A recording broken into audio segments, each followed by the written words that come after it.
following podcast is brought to you exclusively by the Rad Rob Radio Network. On the next edition of Straight Up 5, we welcome PBA Pro Chase Nadeau to the show. He is a multi-time JBT winner as a teen. He won the 2024 Storm Utah Open. He finished 7th in the 2024 USBC Masters. We're expecting big things out of him on tour next season. We can't wait to have Chase come on the show and speak with us, so let's not waste any more time. Straight Up 5 starts now. Look, everybody, Ocho tells you exactly what's going on all the time. Dr. Ocho, who the f*** is that? This is PBA champion Kyle Troop. Hey y'all, Jacob Ledrup here. Hey guys, Chuck Ritchie here, formerly of Bowl TV. Hey guys, this is Ryan Schaefer of track staff at Valley Bowling Center in Waverly, New York. And you're listening to Straight Up 5. Yo, the boys from Straight Up 5. Pick it out. Fear the fro, baby. Welcome to Straight Up 5. A hard-hitting, in-depth, cutting-edge look into the world of bowling. This podcast will not only cover all things bowling, but will also give you a raw look into real-life issues. So without further ado, let's introduce you to the hosts of the show. Rad Rob Francois. Rad Rob Francois. Dr. Ocho. And our special guest co-host, Mike Val.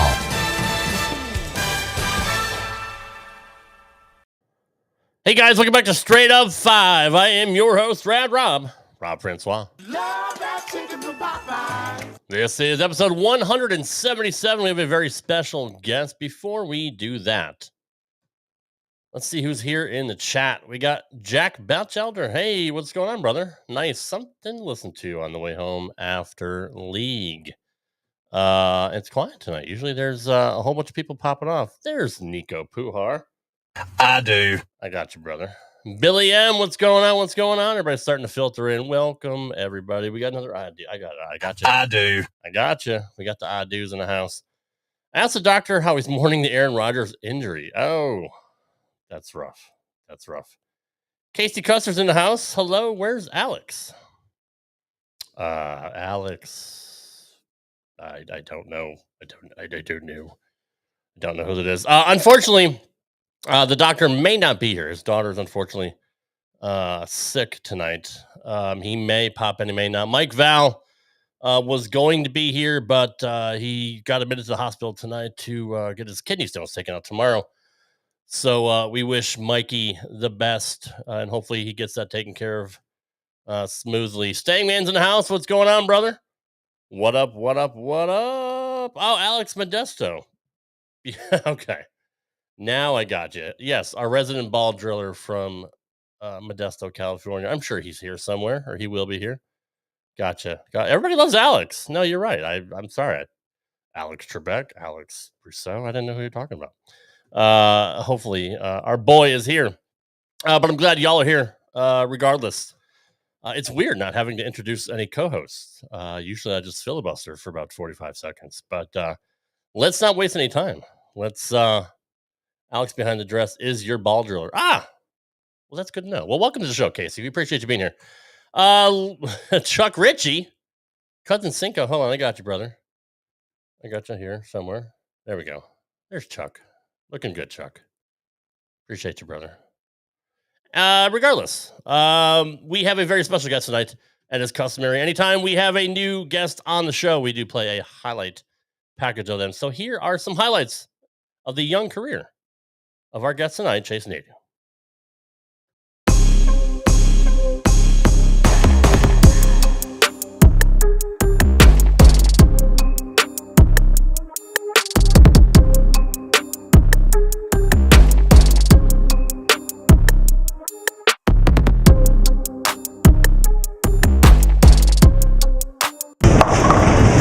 It's a high-scoring day on tour. Sometimes we make them easy, sometimes we make them tough. They're pretty playable today, obviously, as we got 1 and 2 front 9s on the same pair. Chase Nadeau already has the front 10. We're in the mulligan format. Chase's 300 is real. He's got the first 10 real strikes. In mulligan format, you get 2 do-overs to use throughout the day, and that little green thing in Nick Pollock's third frame represents a do-over. So he's only shooting for the onion ring. Chase Nadeau shooting for the real ring. If he can get 2 more strikes here. There we go. There's 11. Chase having a heck of a couple months of this here on tour. He won the Scratch Doubles Classic back in December.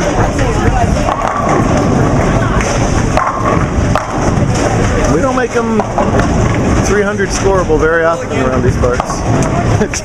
Chasey likes to use them all again. We actually had that in the past where people, you know, it's not mathematically right to use it on the fill ball, but no mulligan necessary. A real 300 from Chase Nadeau. No do-overs necessary when you bowl like that. Maybe we'll see him later on in the title match.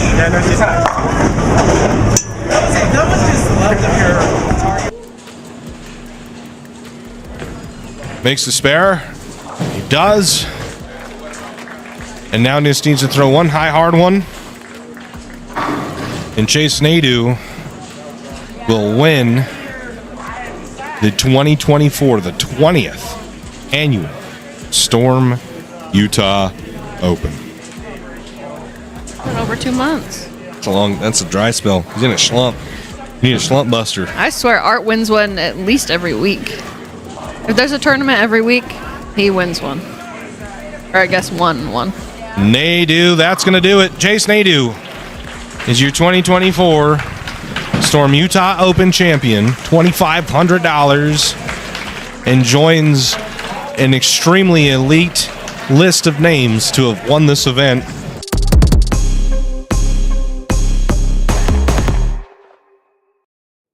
It is my esteemed pleasure to welcome my friend Chase Nadeau. Chase, what's going on, brother? Thanks for being here, man. Friends, how we doing? Oh my gosh, I can't believe you pulled up a JBT video. I had to. That's wicked. Man. That's wicked.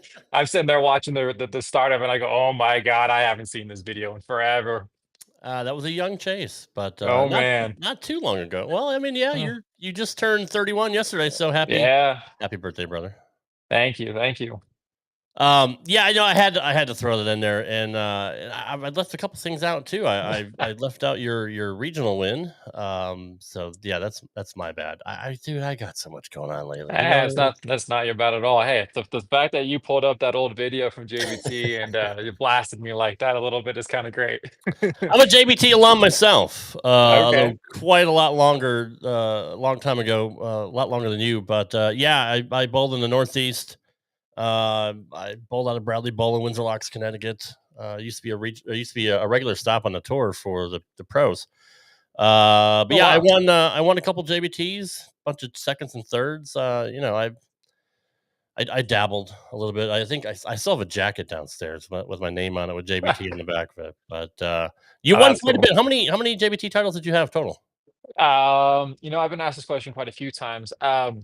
I honestly couldn't tell you. But I can say that it's a phenomenal organization for youth bowling. I mean, back when I was that age, everyone thinks they kind of care about bowling, but honestly, I just cared about competing, and bowling was something that's kind of good. And so JBT allowed us to have the avenue. So thanks for everyone involved, Jeff, everyone, JBT, JATs, phenomenal stuff. Absolutely. And the fact that it's still going on. I mean, I haven't bowled in there 20 years.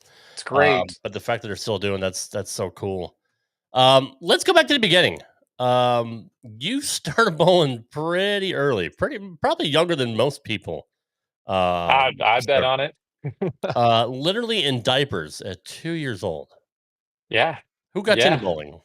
Obviously my dad, Dan Nadeau, my mother, Dottie Corbett, formerly known as Nadeau Haynes, stepdad David Haynes. When you're surrounded by people like that, when you're 2 years old, you don't really have a decision. Right. So my mother used to work as one of the coaches at the Showboat here in Vegas, or back in Vegas, and they had rules for you had to be certain ages, and she promised them when I was 2 that I would go up there, roll the bowling ball, come back.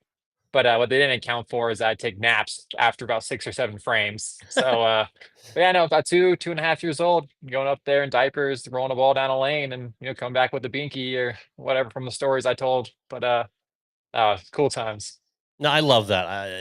I'm a lifelong bowler. I started when I was 6, so I'm almost 50. It's been quite a while. How old were you when you actually got competitive? Um, I the competitive nature always started from the time I was real young. Right. But I guess that's a tricky question because in my early ages in JBTs, like I liked bowling JBTs if they were close, and I loved competing. I Mhm. just hated the car rides. So like I was really competitive growing up. I lived in an era where I grew up with guys like Zach Tori, Dallas Leong. I mean, in my town, Jacob Buttrick. Yep. These guys are in my town. So when you went out there and you were bowling against guys that were good. So guys like that, when you go and bowl and you bowl the scratch events, like, well, if you're not throwing the ball well that day, you're going to find out real quick. So us kind of pushing each other made us competitive towards each other because we grew up with like there's 4 or 5 other names I'm missing easily, but we grew up with a really strong field area in Las Vegas. But I would say that was when the competitive nature really kind of like got going and started. Where I noticed that I wasn't the king of the hill, and you always had to be better, and we always tried to one up each other. Jordan Katz, for example, like my Mhm. best friend, Yep. super good. And then and I kind of just enjoyed it from there. We kind of just coasted, and then I didn't really get back into bowling until college and after the college era, to be honest with you. And you were not that old when you threw your first 300 and 800. You were 15 years old. I mean, that's Yeah, dude. Again, I'm 49 and I still haven't done it. So hey, you got 2 up on me. But it's coming. It's coming. yeah, eventually, right? I mean, you got the house shot, right? I mean, anybody can do it nowadays, right? It feels that way. But So still, I it's mean, pretty young though. That's yeah. pretty Last week I shot 800 with the hybrid drive Pearl. I mean, they're just. But I mean, again, we're looking at 12-to-1 patterns where if you right, throw it pretty good and throw it right, it's gonna hit the hole. So right. But even at 15 though, it doesn't. I don't care what you're throwing on, dude. That's pretty remarkable to have honor scores like that at a young age. it was cool, and just having my parents that worked in pro shops and worked in bowling centers and having access to the lanes, man. That's all we did all day. So gotta really thank them on that one. Speaking of which, you were 16 when you started working in pro shops. Yeah. What's your favorite part of working a pro shop? Do you enjoy drilling? Do you enjoy fitting or helping people find their shot or their look? I mean, what do you like best about not just pro shop but coaching too? I guess you could throw that in Yeah. there. Um, so if you come into my world and you were watching me in a pro shop, I line everything up with a razor blade. I get like overly. I'm never going to be called the fastest guy in the pro shop, right? But I'm going to make sure that everything is absolutely perfect. Yeah. So I really enjoy that aspect as a personal sense. But what I love the most about working in the pro shops is the people and talking to them. I can talk to people all day long.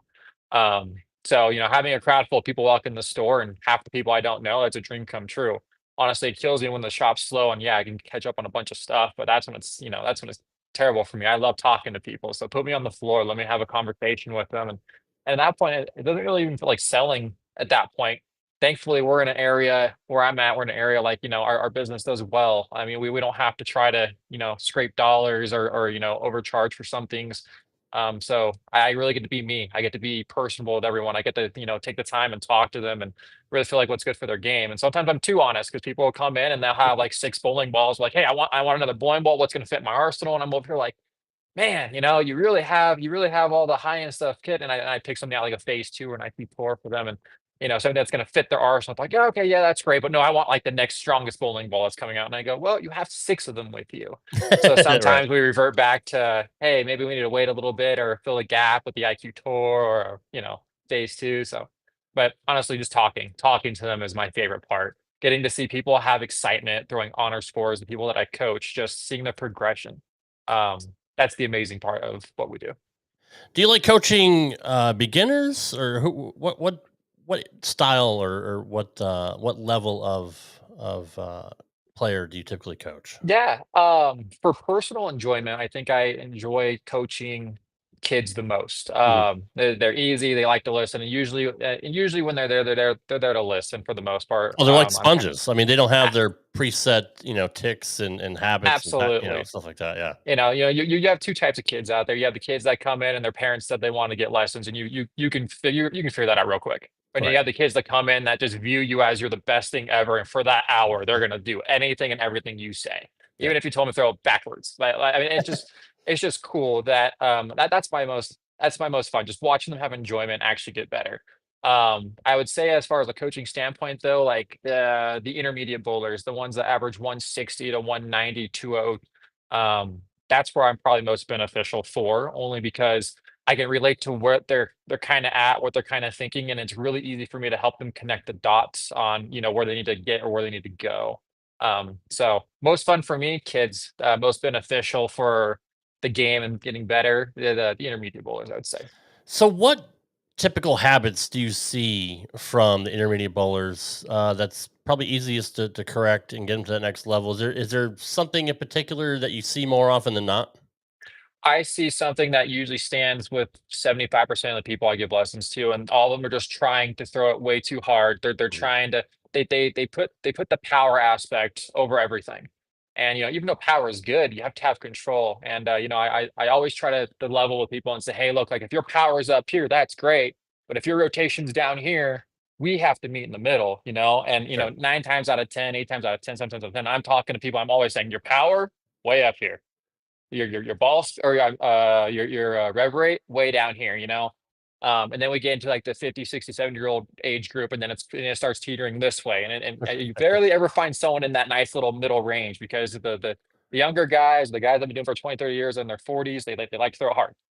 And then I coach the seniors that have this rev rate, and ball speed's all the way down here. So Yeah. one thing I see most people that take lessons is that they just try to overshoot the lane. They either try to overshoot the lane, or quite the opposite. They try to make everything overly complex, right? So So, what do you do to kind basically of just find settle them down and kind of get them in the groove?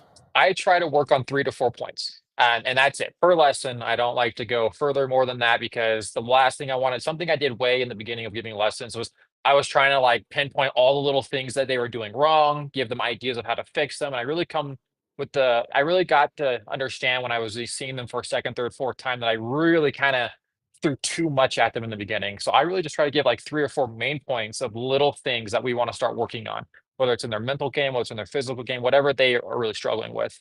But a lot of people try to focus on so many things on the approach. I try to make it simple. Hey, your physical game is already good, or hey, your footwork is already good. We're not going to worry about that. Hey, your arm swing's already good. Whatever they do really good, I try to, even if there's a little hitch, we try to kind of take that aside and work on the other parts, to just have them focus on simple things.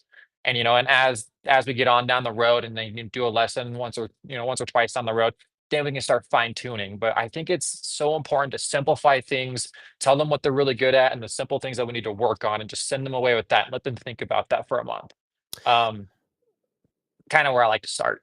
No, and that's I do actually. That's honestly that's just the basic one-on-one of coaching, and especially like do you see a lot of like physical ticks or any like bad habits that people typically have in like their approach or where they hold the ball? I mean, you try to keep somebody.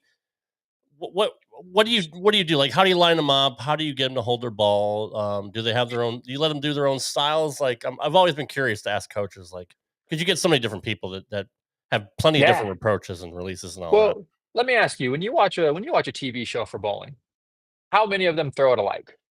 How many Nobody, of them are pretty honestly. pretty close? You I know, mean, not many. Honestly, they there you all have go. their own I unique mean, I'm trying to styles. trick you into the right answer. I'm trying to trick you into the wrong answer. Yeah, exactly. They don't. Yeah, you get Simo up there, you get Jesper up there, you get Ethan Fiore up there, just two-handers, right? They all three of them throw nothing like. Throw That's nothing true. like. That's They're fair. all three pretty dang good, Yeah. right? Now you take one-handers. You got Tommy Jones, you got Bill O'Neill, you got Marshall Kent, you got all plethora of guys. But if you really look close to their games, EJ Tackett, they're not all throwing it the exact same way. Like, so what I'm getting at is that when you work with individuals, you have to understand to a certain degree that their physical ability and how they throw the bowling ball is going to be part of their game. We just have to clean up their fundamentals. That's how I go about it. So again, I pretty much watch where they throw the bowling ball from all different angles, because every single person is just going to be different. Right. And then I try to pick out the stuff they do well or well enough or good enough. And then the stuff that is just completely obvious or just, kind of bad fundamentals, we just work on that and we just simplify it. Now, let's say we have a case scenario where, someone's just all out of whack, right? Completely out of whack. Well, I'm a very, very, very forward coach, so to say. I don't usually like calling myself that. I'm very forward with people I work with. And I like to tell them exactly where they're at because I feel like honesty is where you're really going to get better. Sure. And I'll lay it on. I was like, hey, look, we have quite a bit of work to do. Here's the 3 things we're going to work on today. And that's it. And we're going to leave everything else out the way you do it. Next time you come back, as long as we, are making B+ shots with those 3 things, we're going to work on another 3 things and we get them there. Now we have someone that comes in that throws it pretty good, but they just have some mechanical flaws. I'm going to tell you, hey, you throw it really good, but you might not have any idea what you're doing. Let's work on not so much your physical game. Just take a look at what you're looking on the lane. And it's just so important to talk to someone. My lessons for the first 15 minutes, we do majority talking just to see where they're at. We see where they're at with their game, what they see on the lane. Honestly, there's been times where people throw it so well that they trick me. I don't even realize that they don't count boards. And then halfway through the lesson, they're like, "Oh, I stand a little too left of the middle arrow," and I go, "What? What? Well, what is that?" I don't know. Do you know how to count boards? No, dude. You have a 220 average in league. You throw so good. You're telling me that you don't count boards? So you see what I'm saying? Like everyone, it's so important to break it down in the beginning. So let's just take somebody, for example, if they have trouble focusing on like a particular arrow. Do you have them bring their eyes closer to them, like looking at boards on the floor? Because honestly, that's what I've done since I was a kid. Because for whatever reason, I look down, I'm able to pick which board I can hit. It's easier for me to do that than look out at the arrows. That's actually very common. I Again, it goes back to just understanding each individual. But like for me, for example, if I feel like I need to keep the ball in front of me and I don't want to leak it out, I bring my eyes closer to me, and it helps me keep the ball more in front of me. Something about it is something I've learned in my game over time. If I need to get my apex or my break point out further right, and I need to get it out to 2-3, and I keep tugging everything, I move my eyes further down lane. It helps me project my ball further out that way. Um, so when talking with people that come in and working, try that if they want to. If they're having a particular issue, playing, I hear all the time, playing up the second arrow. Everyone always comes in and says, I like to play right up the second arrow. Sometimes I can't seem to get my ball right, or sometimes I can't seem to keep it up the lane.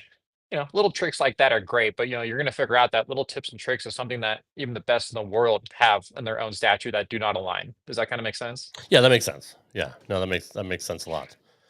So you are part owner of Orchard Mesa Lanes in Colorado, obviously where Nadeau's Pro Shop is. What brought you and your family to Colorado? Yeah, my dad moved out here when I was 2, Dan Nadeau. He ran the pro shop at Orchard Mesa Lanes, and he had a really good relationship with the owner. And the owner was great, so much fun. They always joked around that when the owner was ready to retire, he wanted to sell it to my dad. Well, that time came around when I was in college, my junior year to be exact, and he let my dad know that he was ready to retire. So my dad gave me a phone call, said, "Hey, guy's ready to retire, and if you're willing to, once you graduate, come out here and run the place, we'll work out a deal for you to run it because I don't want to do without you." At first, I said no. I was like, I kind of envisioned which way my life was going to go after college, and bowling wasn't part of it. It was more or less um, following my dreams, doing data analytics, go to the Big Apple or go to New York City or Jersey and just do like data analytics and live that kind of lifestyle. Now, if you know my personality, it's very much my personality type. Right. And so I called him back, and after a few conversations, we had another conversation. I was like, man, I think I just took first team All-American. My team the year before won the club national championships. And I just really thought about it. I was like, man, like if I go this route, I can continue bowling. And what would that ever look like? And after a lot of thinking and a lot of, just digging down, I was like, it would be kind of cool not to give up bowling that I've done my entire life. It's been my family's legacy. So decided that that's what we were going to do. And we had a really good first few years out here, and he ended up signing me over half the business after we proved that, our strategies of running the bowling center are correct and we're doing well. Obviously you've had success with championship bowling. I've had both Kenzie and Chayton on the show with Amanda Moore. You can't ask for 2 better people in that area to run tournaments. I mean, they're They're They quality just people. care. They Yeah. just care. And that's what bowling really takes. Bowling takes people that care. And in the day, you really have like, two types of tournament directors. You have those that are a little bit more on the money side, and you have those that are a little more for the bowler side. And I think Kenzie and Chayton do a really good job of balancing both very well. And when we talk with Chayton outside of events, he has a players committee that talks about the tournaments that actually bowl. He reaches out for feedback, and that's something that I care a lot about. Um, sometimes you get tournament directors that are just straight dictators, and that can get very annoying at times. So he listens, he gives feedbacks. If something goes wrong in an event, like something that happened this last event, he handled it well. And I even went up and shook his hand and said, "Hey, very respectable that you just did that. You didn't have to do it. You refunded people some money for a certain instance, and you didn't have to do it, and you just did it." So, very respectable people, love them. Yeah, they're both down to earth, and they're both relatable, and they obviously love the sport, and their tournaments are unlike any other. Honestly, I mean, they really do a great job of running tournaments. Not to say that there aren't other great tournament directors out there, but it's proven by their success. That they built their brand, and they're just two great people. It's great to have them representing the sport. Could not agree more. And I know they're working on a new project with a new center, and I extremely excited to see what that's like down there, and hope it's doing well for them. Nice. I'll have to check in with them and get the Yeah. scoop on that. So I've never actually asked any pro shop owners this. Are you allowed to sell anything other than Storm? So I mean, yeah, we're allowed to. Okay. I We're just didn't know if absolutely you allowed push to. people in that direction or if you have any kind of deal with Storm to only just sell their products. Yeah, we're allowed to have an open source. I mean, gosh, I hope so. But no, I've been doing it for so long. I've been in shops with people that have been in all kinds of staffs, all kinds of reward programs. Hmm. I would say 90. This is not a fake number. 95% of our reactive resin, high end, mid range, low ends is all storm based. Okay. And that just solely comes from I get sent bowling balls. I work with these bowling balls. The people in my area, like thankfully, the people in my area, they all, throw the stuff that I throw. So when a new bowling ball comes out, I'm very good at communicating what I think, my process, my layouts. And, if they come and ask me about a different bowling ball, I'm more than welcome to search it up. I'm more than welcome to help them out with it. But the community that we really have created out here, they all kind of stick with me in whatever I kind of choose. And we have another guy out here named Morgan, which he's been doing a lot of big things with championship bowlers as well, and he has a kind of a staff position with Storm as well, and so between the two of us, we push a lot of that category. But yeah, if people come and want a different company, we're more than willing or welcoming. But you walk into our shop right now, we're gonna have everything new from Storm, Rotor and Global, and ready to go with all the information you need. It's just where we're at in prep. What do you think of that Phase 2 Pearl?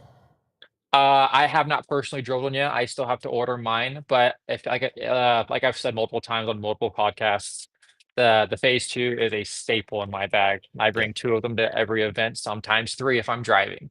Right. Just different layouts because it is so good. Matter of fact, when I was in Sweden, the ball I used all throughout qualifying and in the finals was the phase two, shined up.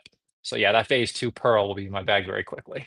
Yeah, I watched Barnesy throw his, and yeah, he said shine up. It works well too. A lot of people are having a lot of success with that. And I figured, I knew you were such a Phase 2 fan. I had just assumed that you had already thrown the new one yet. But Yeah, the cool thing about being on the road 24/7 bowling all these events, like I'm gone almost every single weekend. This last weekend I'm in town for my birthday, but I'm going every single weekend. I'm leaving again this weekend. Is I sometimes get behind on getting the new stuff drilled out. So like all the global equipment I'm on, my main contracts with Global, I drill all that stuff ASAP. Yeah. When like a new rotor gripper, new storm ball comes out, when I finally get back home and get it on order, then I punch them up and I'm very excited to get them going. So you had a great college career. How was your?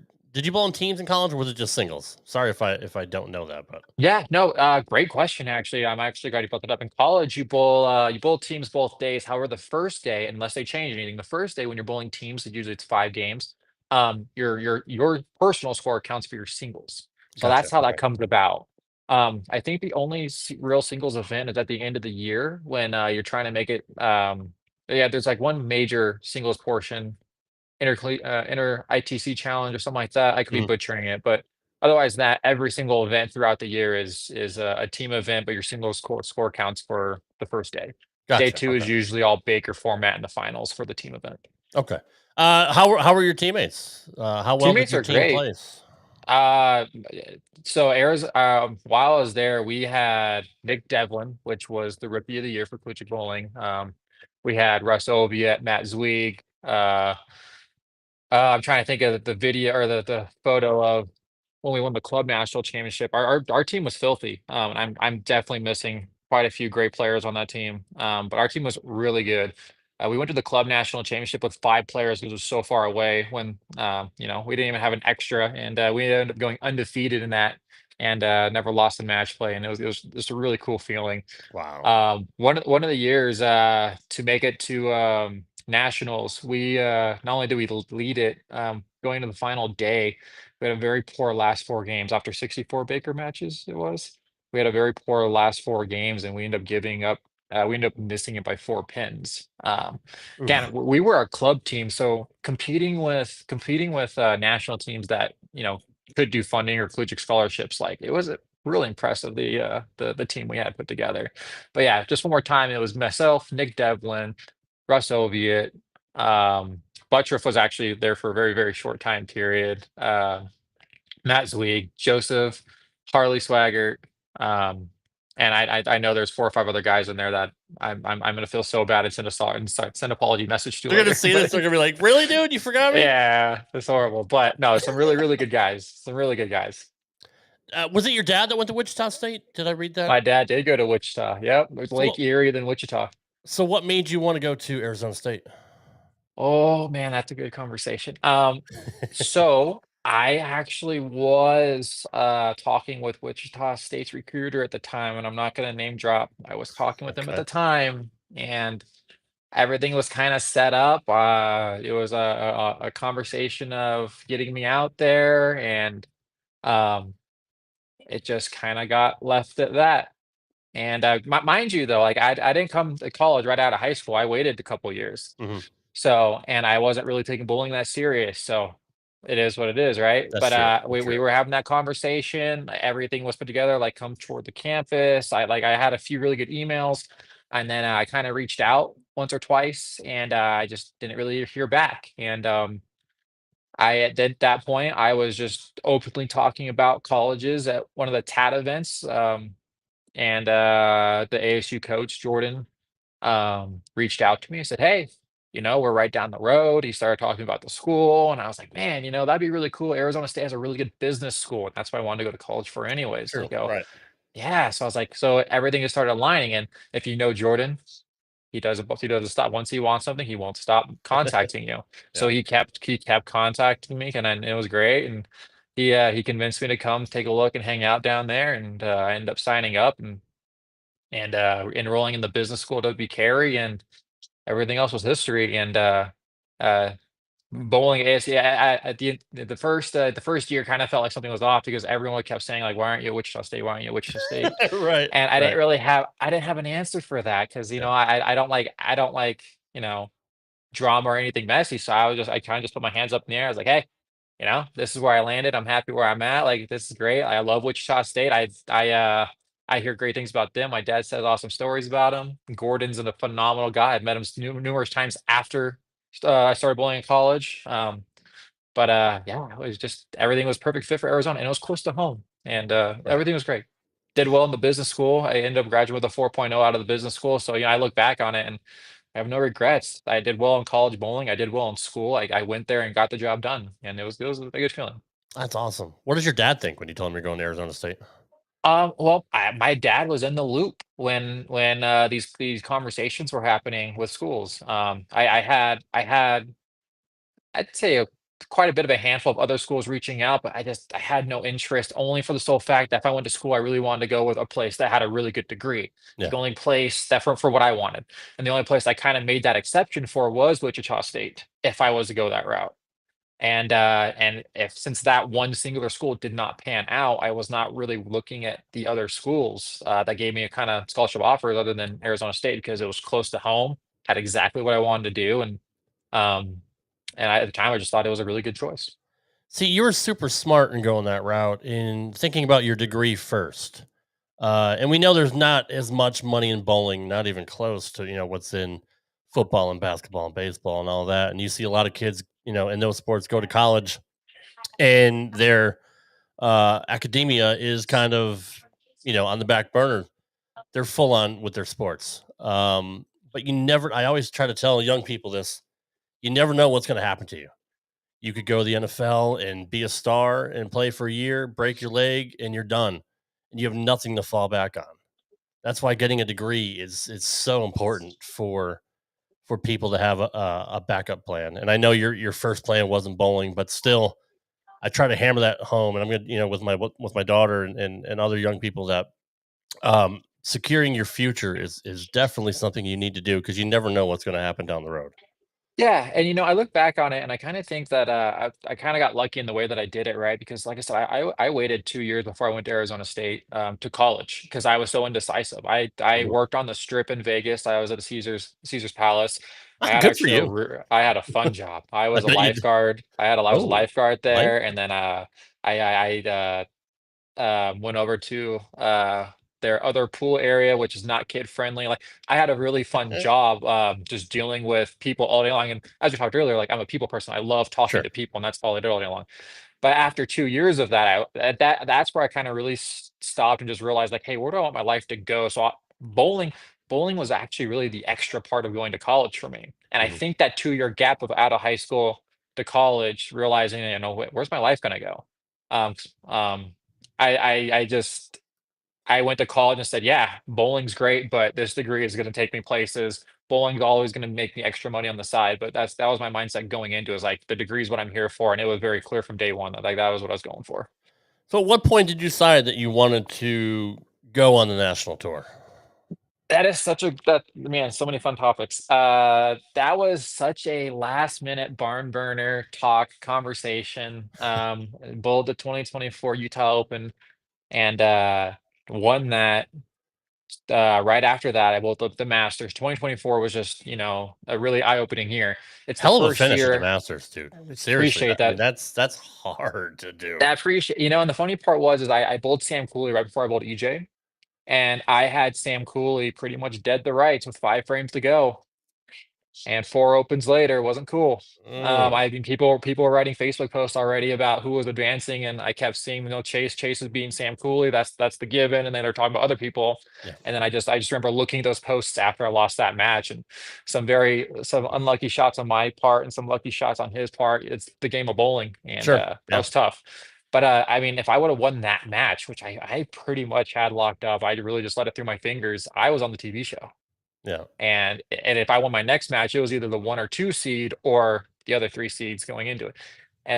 Then going against EJ straight up just outbowled me, and it was, in my honest opinion, it was the only guy that actually straight up outbowled me in those matches. Like, I just had a good day. I had a good 2 days of match play, He and has the EJ tendency just, to do that.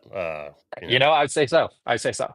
So I But mean, if you're gonna lose to anyways, anybody, don't feel yeah, bad that you lost the reigning yeah. 3-time bowler of the year at this point. So I mean, yeah, Yeah, and so but going through that, I bowled guys that were just really, really good, and I just remember bowling against AJ Johnson, like a good friend of mine, and getting through that match and just like, yeah, and the conversations you have with yourself after you do a performance like that just says, yeah, man, I think you're in the right area. I think you can do something like this. It's kind of cool. And I just had the conversation with my lady, and we talked about tour trials. And Marshall Kent kept, talking to my dad when he was living in Vegas for a short time period, that Chase has to go bowl tour trials. Chase has to go bowl tour trials. And enough people push in the direction that we kind of made a small, quick decision that, hey, tour trials, here we go. And it just went off from there. I love Marshall. He's been on the show a Such a couple great friend. times. He's such a good guy. He really is, and he's one of those guys that has all the talent in the world and has had a lot of success, but there's still another gear that he hasn't reached yet. And once he does, dude, he lights out. I mean, the guy, he could be every bit as good as EJ and the rest of them. Super good guy. Yeah, I like people like that, man. Yeah, you walk into a room full of bowlers, and he's gonna give everyone the time of day. He's gonna say hi to them. That's usually right there what that speaks volumes to me. I hang out with them, I walk around with them, we go out to eat, and I see when people go up and fangirl him. He gives them the time of day, and I Yeah, respect that. It's much cooler to see that than some of the guys that are really, really good, but they kind of you get a sense they get annoyed. And sure. if I ever do, cooler things in the bowling world, I just hope I never do that. Right, right. So you did well in the tour trials, which got you on the tour this past season. Mhm. How'd you do this year? Uh, on the actual national tour, I struggled. I dropped down. I was in the top 50 in point, or going in for the points because of tour trials, and then I dropped down 95th. I made the cut at the Players Championship. I made the cut in Sweden, and those were the two cuts that I made for the year. So not something that I really wanted to, envision how it was going to go. But something that I really, really, take to heart, and I learned this with college, is sometimes failing is so much more of a motivator and you learn so much more from it than having success. Sure. And so I really feel like I have taken so much of that information that I have gathered being out there, and I've constantly been working on it back home, whether that's different layouts, different drills, understanding the lane get better, being more open to other people that know the game very well. For the first time ever, I have never been trained by any coach. Still kind of really haven't. The closest thing I've ever really been close to is the Bull you guys I just went out and hung out with Andrew Hall at his phenomenal place in Massachusetts. But getting their perspective, understanding what they're seeing on the lane, talking with Brad Angelo. It's one of the first times I actually talked to someone about my bowling game on the lanes. Everyone always looks like, oh well, yeah, you had Dan Nadeau and David Haynes and Dottie. Yeah, I did. But a lot of it was like they had me on the lanes. I never really had like full on coaching sessions with them. I remember my dad in Colorado just always working in the pro shop, and I bowled 40, 56 games a week. But he wasn't really the type of guy that came out and coached. It was just, here's the lanes, go bowl. When I was really young, David Haynes used to take me out, and my mom didn't like it too much because she worked at nights. But if you take me out late at night on school nights, and we'd go practicing because he was a big time bowler then, still is. Yeah. But I'm getting more and more open to reaching and asking for help, and getting different ideas on what I saw out there and different ways to attack it. So I'm hoping that I'm on this this learning path and learning curve, because one thing, if you know me, I don't give up. I'm gonna go right No, back you're out there and do very the exact same resilient. thing. Yeah, you're very So resilient. You're very competitive, and you're very sure of l- yourself. learning, just learning is Yes. part of the game. And I witnessed some things for the first time on the national tour that I didn't see very often. Right. And so trying to dissect that, understand that, and bringing other people's viewpoints in, something I really got to do. Jack Bouchelder said you were at this year's High Hopes weekend at Yankee Lanes in Manchester, New Hampshire. That's my old stomping grounds, is New England. Great to meet him, Yeah. and hope you make it back next year. And I also want to thank him for the $4.99 super chat. We appreciate that so much. Thank you for supporting the channel. But so Manchester, New Hampshire, man. What do you think of New England? You said Well, Jack. Massachusetts and New Hampshire. Yeah, I loved it. I just want to say, appreciate that, Jack, and I do hope to be back to that event. Everyone there did amazing. Hi, Amanda. uh, Everyone there did amazing. The cause was super awesome. I will never forget the food in that bowling center. Everything at Yankee Lane, that was a great time. Yes. Thank you for everyone that put that together. But man, the place was gorgeous. Everything was gorgeous. Driving around with Andrew Hall, because the place was like 30 minutes away from his house. I just looking out the window, there's just trees taller than you can ever see, and then all of a sudden you're there at some bowling center. And Right. Right. where I'm from, Vegas, I'm from Arizona, and I'm from Colorado, three places that you don't see tall trees unless you go up in the mountains. Well, and so That's true. my daily life is just desert, and so driving from place to place everywhere out there is absolutely beautiful, and the weather I was gorgeous. I miss it. I miss it. I'm down in Tennessee now. We get some leaf changes, but usually we get like a couple weeks of color changes and they just fall off. But man, New England, you go up to Yeah. Vermont, New Hampshire, and Mass, and around October, November, and it's just gorgeous, man. And I caught Seriously, the very early part of the leaf changing. Like, nice. so there were some areas where they're starting, be orange and yellow, and it Yeah. was, I definitely missed it by like a month. Like Hmm. you can tell it was about to get really pretty, but Yeah. still just seeing that was awesome. I just love the history of New England as well. Yeah. I'm a big history guy, so That's super cool. Now, hanging out there in that place with good people, Andrew Hall, when Tyler actually just got a job recently with Storm, as I believe their video content creator. So mhm. super awesome. Shout out to you, Tyler, if you're watching this. But hanging out with like really good people out there, and then Bruce Hall, Andrew's dad. I mean, it's definitely like it's literally a place away from home. Like we always excited to go back. My daughter is 3, and she threw her first bowling ball in their private center. Oh, cool. So yeah, That's awesome. The Vincent Hall Memorial Center, I believe it's Hmm. called. So Yep. super cool. That's really cool. So you've gotten invited to the RPI again this year. Yes. You looking forward to it?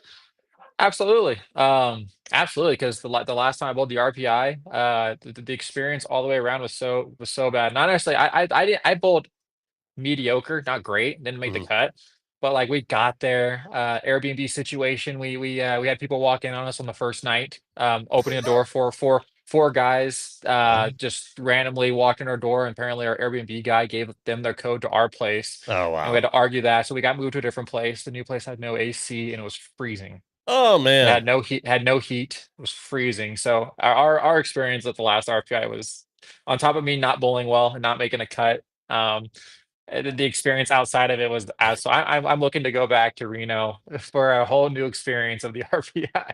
I mean, it's Reno, so enough said about that. I mean, Yeah, other than the stadium, there's not much. You got to be yeah, careful it's where you go. tough. It's a little rough, but yeah, that could leave a bad taste in your mouth. I could absolutely see that. But what have you learned from last night, other than obviously, don't stay where you did before, but bowling wise, what did you learn from that?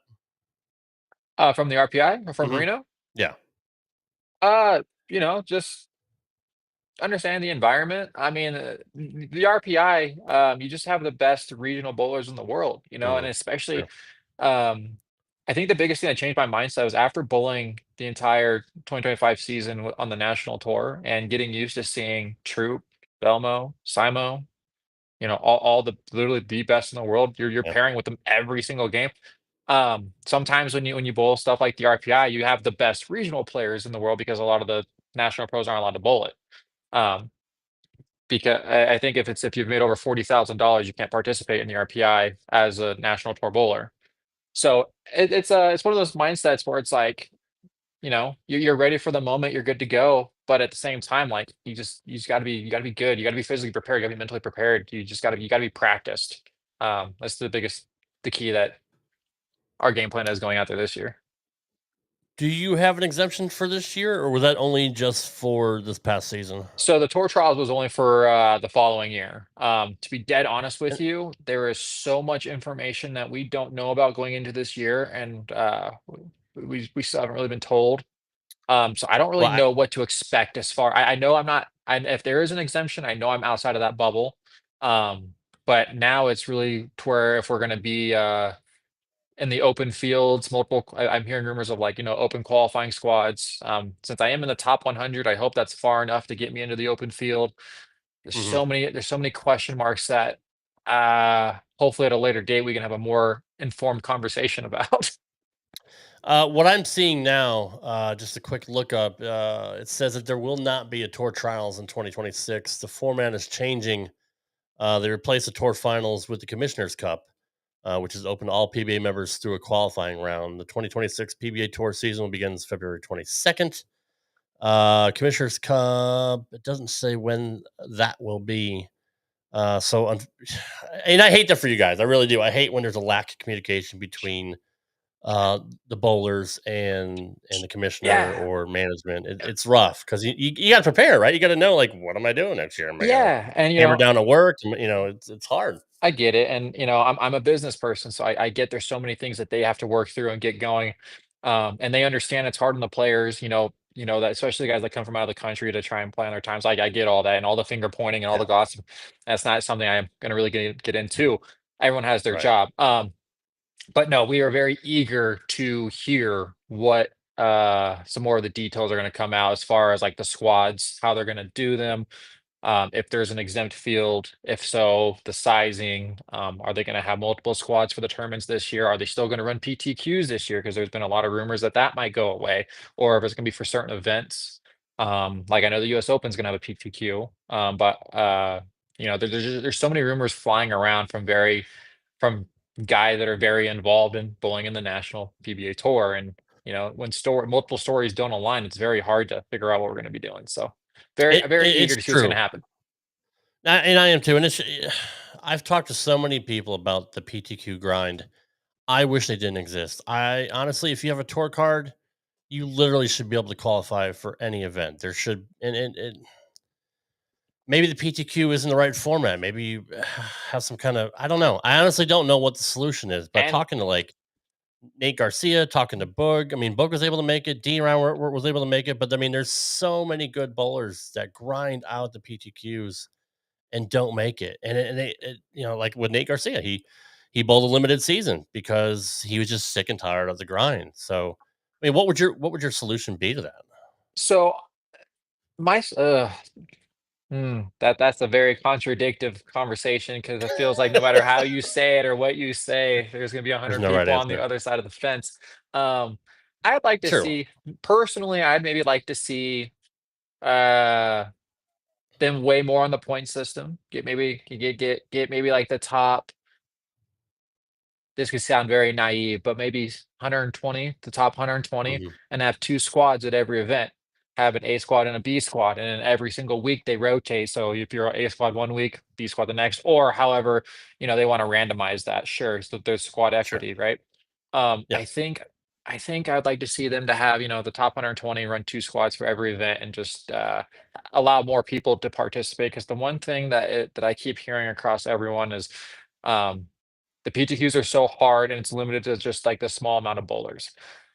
And I get it. I mean, the PBA wants to be the elite of the elite. I don't know. But when you walk in, let me tell you something. When you walk into a PTQ at one of these national events, you're not walking into a regional level field at that one event. Right.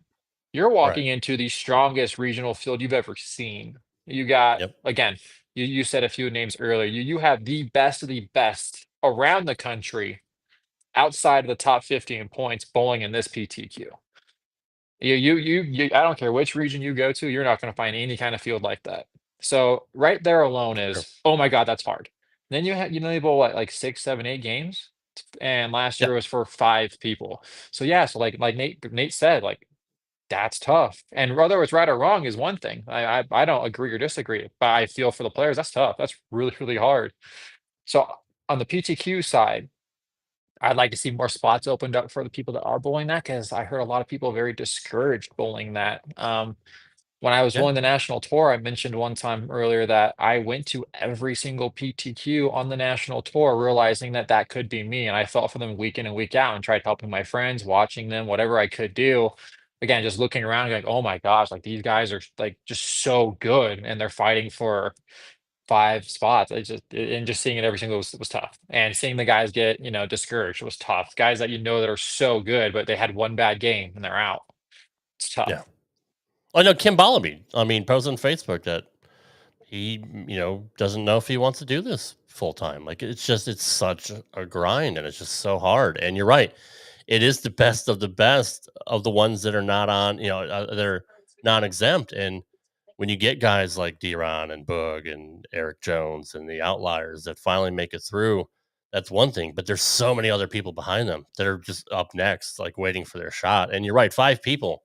That's rough, dude. And there's not a lot of games to do that. No. 6 or 8 games. That's nothing. I'm just getting warmed up by game 5. You know And what I mean? Like that's just these people it's hard. travel It really across is. the country, stop to stop to stop for these Yeah, 5 or 8 games once a week. That's tough. it's expensive. But at It the is. same It's time, again, tell me a better way because that's everyone's conversation right now is what could be better. And I feel like everyone has opinions on what can be better. And you know, uh that is such a tough at the end of the day, it's such a tough decision for the PBA. And no matter what they come out with, people are going to ridicule it, unfortunately. But at the same time, like I'm just happy to see that our sport's still continuing and moving forward. I mean, that's really where I'm at with that. no, you're right about that. And we all want the sport to continue to grow and to get better. And that's why I'm glad a lot of colleges are great feeder systems to the pros. And I do like your ideas about like say top, on 125, have 2 different squads, or as just a long time observer of the sport, not being a pro myself, but being around the game for the last 40 years. Maybe the requirements to get the tour card are too low. I think people have thought that for years and years and years. Why make it a 220 average or make it a 230 average? I don't want to say the bar is low, but I mean, I could average 205 and go get my tour card and just pay my fees and that's it. It's I mean, it's tough. just And you averaging 205 at one center and then you average 205 at another center, it can be completely different skill level. It is so Mhm. hard for them to manage. Maybe have a PBA Yeah. National Tour card level that you're gonna go for that, maybe that'd be something cool, instead of just maybe have a regional players card and a national tours Right. player pro card, because when I people agree. get their PBA card, you know, very naive players will start labeling themselves next to the greatest in the game. Oh, we're all pros, and you Sure. sometimes see that at like local regionals. You have a guy that has his card, and some of the guys can just look around and be like, yeah, maybe they shouldn't have their card. And then you hear them speak to, the public, and they're comparing themselves to names way out of the league, right? It's, and yeah, I hear a lot of people get bent out of shape about that. Hey, whatever, it is what it is. But maybe have a national card and a regional pro card. Who knows? Again, just personally, my opinion. I could not agree more with that. I think that should be a thing. If you want the best of the best to bowl, you shouldn't allow the house hacks that bowl on 250 average on a house shot, and think they can compete with guys like Belmo and Yeah. Simo and Troop and all that. Like that shouldn't. You can't do that in basketball or baseball or hockey or football. Why should you be able to do that at bowling at the highest Sure, level? I don't right? think it's right. I don't Yeah. think it's right. Absolutely. And so, like I said, I maybe that was their idea by having only a 50-person exempt field and having 5 people for PTQ, so they're truly getting the best. Sure. Sure. Yeah. But man, I'm telling you, man, you walk into that PTQ room and you see the talent in that PTQ field, Yeah. you maybe get up in a little bit, but Right. Yeah. it's tough. It's tough. No matter what, Yeah. no matter what people decide, it's tough. I get it. So let's just say you somehow don't get an exemption for next year. And they still had PTQs. What would you do? Would you try to make a few? Would you both select events? What have you thought about worst case scenario? Yeah, absolutely. And I made a promise when I went this route before I decided to build a PTQ and get my pro card. I made the promise that this was going to be a minimum a few year thing. And win, lose or draw, we're going at it. And if we bowl this for 3, 4, 5 years and don't have a high success rate, hope that doesn't happen. But at the end of the day, the relationships, the experience, running a bowling center and a pro shop, it's all in the plus. You have to look at the benefits. So I'm gonna do all of it. And the amount of knowledge I gained just on the 4 months on tour last year, I'm able to come back to my community and share that information and show them things I've never even seen before, and get more in depth with layouts, get more in depth with lane patterns, get more in depth with what's going on in the lane. So all those things are just super beneficial. What people don't see on the national tour is the guys that practice in between the national tour. We go to the centers. So like if you don't make a cut for a stop, they're nice enough. Usually they lay the pattern out for us. And as long as you're not in the cut, you're allowed to bowl on it. And then you really get to see who's really working hard out there. Because you're gonna see there's 20 to 30 of us that were consistently at the practice sessions. And you know who they are after some time, who the guys that are working Sure. hard and the guys that, either feel like they don't need to because they probably don't need to because they're already doing well enough, or the guys that just go to the next PTQ and don't ever practice with us. And it's like, hey man, like join us. Patrick Allen. I don't think I saw anyone more than him practicing it between every single stop and working and just picking his brain.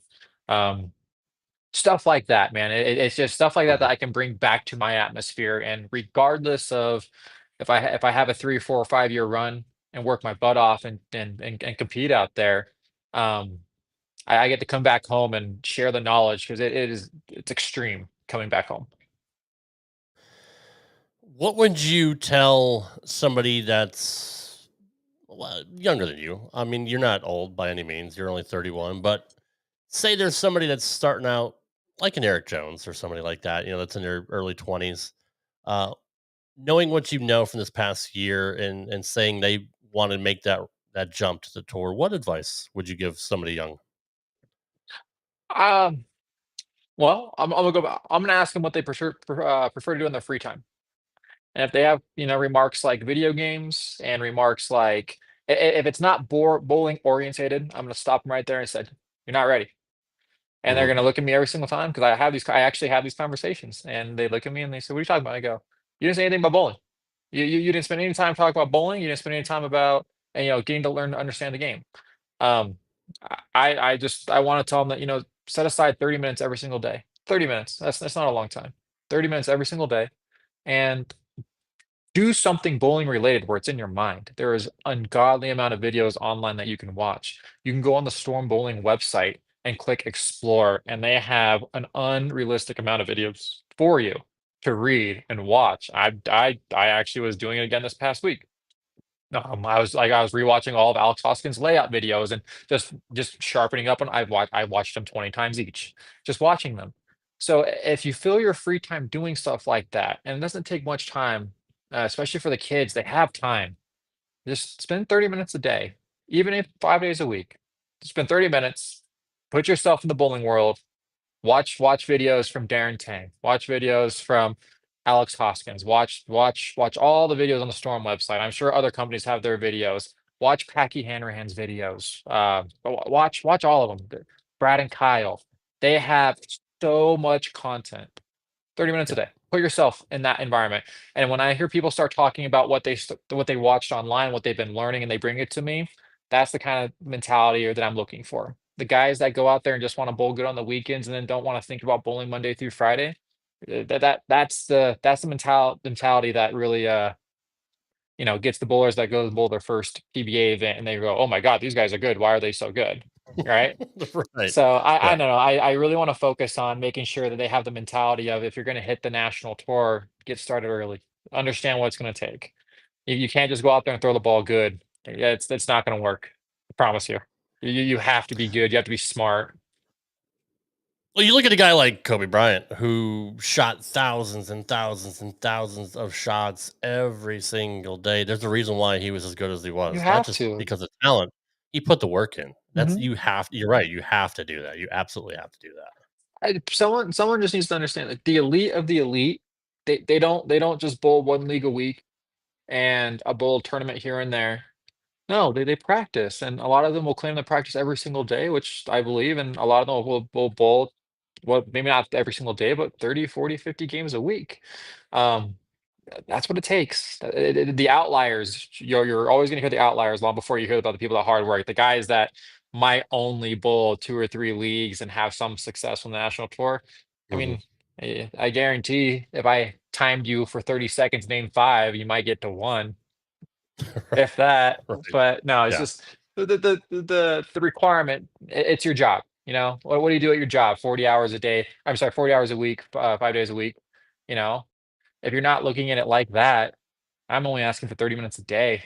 Like Right. Yeah. you got to look at it that way. It's a career. I mean, and honestly, you guys, you're your own business. I mean, you're essentially an independent contractor. I mean, you are working for yourself. So why would you not want to put that time into Oh, yourself? 110%. So yeah, the youth kids. Uh, Eric Jones is a funny one because I don't view him as he's like that much younger than me, but I get it. I'm getting older. Right. But yeah, especially Eric Jones, he's just so good. But man, you have a conversation with Hmm. Eric Jones. He's smart. The first time I ever had a Yeah. conversation with him, it was before the season started, and hearing him speak, I was just like, ah, well, I see why he's here. Like, okay, Yep. Yeah. it's good. Yeah. I love it. Yep. So as we wrap it up here, and I do appreciate you taking time with me. I know you're very busy. Let's do something different than bowling, just some personal stuff. What do you like to do for fun other than bowling? I'm a volleyball player. I play 3 nights a week. Really? Yeah, I play sand volleyball. I absolutely love it. Um, like I said, Wow, I never would have guessed. I like being very social. I like going out there. I like meeting new people. Um, I play a lot of volleyball. Otherwise than that, I literally sit at home with my daughter or take her places and discuss with my lady our next business avenue. Because if you were to live in my household for a week, you'd be surprised at how often we're just sitting around trying to make new plans or new game plans, or how can we make our Team Nadeau's Pro Shop better, or how can we make our environment better? What's the next fun tournament we can run? We do so Hmm. much of that because we run the bowling center and the pro shop. But outside of all that and my beautiful daughter, I'm a volleyball player. Volleyball. That's pretty cool. I didn't know that. I'm surprised we didn't ask you that on the show with Amanda. Um, what do you like to eat? What's your go-to? I just had Korean barbecue last night for my birthday. So if that tells you anything what I like, it is, man. I have a dehydrator over here next to me. Mhm. I make a lot of meats. Love making beef jerky, love making all kinds of stuff. But you're gonna find me if I'm choosing dinner, I'm at a Korean barbecue joint. I'm at like Ordizio's. I'm I love all Rodizio. oh yeah, all uh, all kinds of places like that. I like a really good Italian place every once in a while, but after I mean, give me a good steak, and I'm gonna be very happy. Me too. Absolutely, yes. And Rodizio, Fogo de Chao. Texas de There's so many good Brazil. Texas de Brazil. There's so many good Brazilian I got someone steakhouses. that wants to Yes. say hi. Oh, Can you say hi, hey, baby? I don't know if you guys can hi. hear her. This is my daughter, Skylar. She's 3 years old. Oh, I love her sweater. You Getting ready for say thank Christmas. you. Say bye bye. Bye, cutie.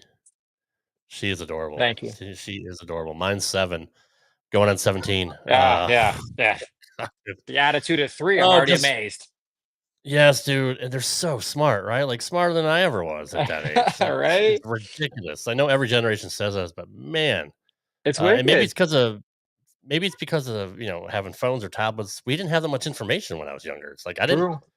I didn't have a cell phone. I didn't have a tablet. We didn't have YouTube. We didn't have all these apps, learning apps and stuff like that. But man, Yeah. just watching my kid grow, it's stupid how smart they are. It's wicked. We when she has her TV time, like we try to like, narrow that down, but we try to give her like learning shows. My daughter started Yeah, counting on her own, watching the show. She can count that's amazing. before she turned 3, she's able to count to 10. She knows all of her colors because of these shows, and now she's starting to count to Yep. 20. And I'm just over here like, girl, you're 3. It's amazing. Right, It right. blows my mind. Again, You guys first watch time Number father. Blocks? You, you guys watch Number Blocks at all? Can't say I've ever heard of that one, but like the mainstream ones, like Miss Rachel. They watch Hmm. uh mm, much more informational ones. I know Netflix has been our main source lately, but Yeah, Miss Rachel's been a huge source. that's cool. No, that's really cool. Check out Number Blocks. What's that on? A British show. It's been on for several years, but they do all kinds of stuff with numbers and colors and stuff like that. What's So, that on? It's like you can get on YouTube. You can find it on YouTube. okay, no, I'll have to look at that. Yeah, for sure. What cartoons is she into? Is she into Peppa Pig or anything like that? Yep. We don't have really anything too major other than again we don't try to do a whole lot, but like Frozen, she's massively into right now. Yeah, that's We just awesome. went to see a new Pets movie in theaters not long ago. Hmm. And the one on the train, like so she like so when we say movie time, she is actually we're planning on going to see one tomorrow. She is Nice. very, very interested because we don't do a whole lot of TV time for her typically. Yeah. And Right. when it starts getting out of hand, like every once in a while, we'll give her her tablet at league, and you just see me the entire night, like just not enjoying it because I don't want her to be plastered into a TV screen. I know. It's hard Hard though. It really balance, is. hard balance. Yeah. It And the really people is. that Getting her aren't that early parents, they're on. always going to be like, "Oh, yeah, so much TV time," and they always want to point that out, and it's like, but it's tough. No win. Yeah, no, it's absolutely right. But dude, I really appreciate you coming on tonight. And I learned a lot more about you than the previous show I did. So I appreciate you. No, you this is know, a lot of fun. it was. And you should be a podcaster yourself, man. You have the gift of gab. I mean, you should start your own YouTube channel. You know what? We actually created one. It's just the time, man. I appreciate Yeah. what you guys do because the time is so hard. We actually had this really fun idea of taking it out on tour and showing the inside of what the tour looked like. Now Hmm. someone else can steal that idea, sure, or if they already did it, I don't know. But we were planning on doing that for our rookie season, but man, it's just so much. It's so much, It is. and It as you is. know. That's still a great idea though. I mean, you still got plenty of Yeah, time. yeah, we very well might roll that out. But between owning the bowling center, running the pro shop, which is two own entities in itself, our family owns multiple businesses out here. We have a vending route, we have all kinds of stuff, and we have a 3-year-old, Yeah. and I'm always gone, Right. and I'm always gone. So trying Yeah. to trying to do all that is kind of tough. It is rough. But if you ever decide to do it, need any help, let me know I because appreciate that. you can definitely lean on me for that. But dude, super cool talking to you again. I definitely want to keep in touch with you. I'm super excited for your future. You're right there, man. There's so many good bowlers out there, but I do consider you one of them because you've had a lot of early success, and I wish you nothing but the best, man. I'm looking forward to what happens next year. Hopefully, get some clarification soon, and hopefully, you're on tour full time. We'll see you on TV one of these days. Hey, that is certainly the goal and game plan. Rob, appreciate you having me on here. I have to ask one question. Sure, What is absolutely. Fat Boy Waffles? I love that. That is cool. I like Um, Fat Boy Waffles is run by a guy on Facebook. Look him up, Eric John. He gives away a lot of balls. Does a lot of raffles and stuff on his page. He owns Fat Boy Waffles, which are delicious. Love that. The emblem, the name, guys are doing great. That's awesome. That's fun. Yeah, absolutely. Yeah, just Google it and you'll find out more about that. And yeah, they're a big help to the show too. That's So awesome. Well, I appreciate them, and hey, I greatly appreciate you. Thank you again for having me. you're welcome, bud. Have a great night. We'll talk to you soon. Thank you, my friend. Thanks, bud. All right, guys, that is Chase Nadeau, man. Such a good guy. I mean, again, he's still young. He's only 31. He just turned 31 yesterday, but still has so many years, so many hopefully good years ahead of him. And he's so smart. He's so sharp, down to earth, salt of the earth guy. Seriously. I mean, and that's, again, I don't know how many times we said in this show of how many great people we've got to meet from the sport of bowling that you just don't find in other sports. No egos, really, just down to earth. Again, it's a working class sport. And well, working class may be getting priced out now, but again, just a super, super nice guy. So I appreciate Chase coming on the show. Next week, we are trying to get Rudy Revs on the show. Rudy Kazmakis. He's checking to see if he's available next week. We've been trying to get him on for a few weeks. So I grew up watching him in the Northeast, bowling Nebas and stuff like that. And obviously he is a legend. So hopefully we'll get him on the show next week. Again, shout out to Mike Val. Hopefully everything goes smoothly with your brother, with your kidney stones. Hopefully you get them out easily, and that all goes smoothly. And I hope Dr. Ocho's sweet little Gabriella is feeling better. We missed Ocho tonight as well. But I hope you guys did enjoy the show. Again, thank you, Jack Batchelder, for the $4.99 super chat. Guys, if you want to support the show at all, there's a little money sign down at the bottom of the page. We don't ever ask for anything. We always do this for free. But if you want to show support for the show, you can send super chats and super stickers, and obviously we would appreciate that. So again, a great show. Appreciate you guys hanging out tonight, and we'll see you next week for another edition of Straight Up 5 right here on the Rad Rob Radio Network. Good night, everybody.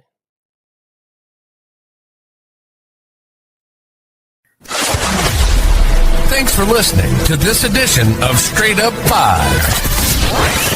You can follow the show on Twitter at Straight Up 5 Pod. Follow Rad Rob at Rad Rob Gaming. And follow Dr. Ocho at the Dr. Ocho. Got a question? Send your questions to Straight Up 5 Podcast at gmail.com. We'll see you next time for another edition of Straight Up 5. Right here on the